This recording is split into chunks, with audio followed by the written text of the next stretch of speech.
آج مسلمان افسوس کر رہا ہے کہ عید کے دن ہمارے لیے سویاں نہیں ہیں، عید کے دن ہمارے لیے کھیر نہیں ہے، عید کے دن ہمارے لیے بریانی نہیں ہے۔ مسلمانوں ذرا یاد کرو خلیفۃ المؤمنین والمسلمین سیدنا علی رضی اللہ تعالی عنہ کے اس واقعے کو کہ خلیفہ ہیں، ایک انسان عید کے دن ان کے گھر میں آتا ہے۔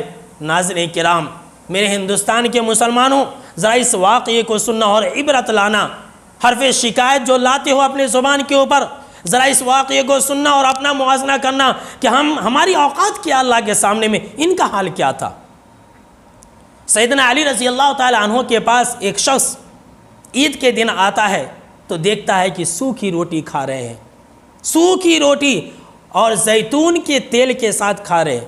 وہ انسان کہتا ہے کہ آپ امیر المومنین ہیں، آپ سی ایم ہیں، آپ راشٹرپتی ہیں، آپ پردھان منتری ہیں، اور عید کے دن آپ کا یہ حال ہے۔ حضرت علی رضی اللہ تعالی عنہ نے کہا کہ بندے خدا سنو، آج عید کا دن دراصل تو اس انسان کے لیے ہے جس کے روزے قبول ہو گئے، جس کی عبادتیں قبول ہو گئی، جس کے قیام اللیل قبول ہو گئے، جس کی مغفرت ہو گئی۔ آج تو عید اس کے لیے ہے۔ اور سنو، ہمارے لیے ہر وہ دن عید کا دن ہے جس دن ہم اللہ کی نافرمانی نہ کریں۔ آج بھی ہمارے لیے عید کا دن ہے، کل بھی ہمارے لیے عید کا دن ہے۔ اللہ اکبر۔ یہ حال ہے کن کا؟ سید الاولیاء کا یہ حال ہے، ولیوں کے سرداروں کا یہ حال ہے۔ عید کے دن سوکھی روٹی کھا رہے ہیں۔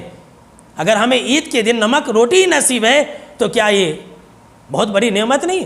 کیا ہم ایسے مقدس لوگوں کے مقابلے میں اللہ کے پاس کچھ حیثیت رکھتے ہیں؟ ہرگز نہیں۔ مچھر کے پر کے برابر بھی ہماری حیثیت نہیں۔ ذرا ان کا حال دیکھیں اور ہماری حال دیکھیں۔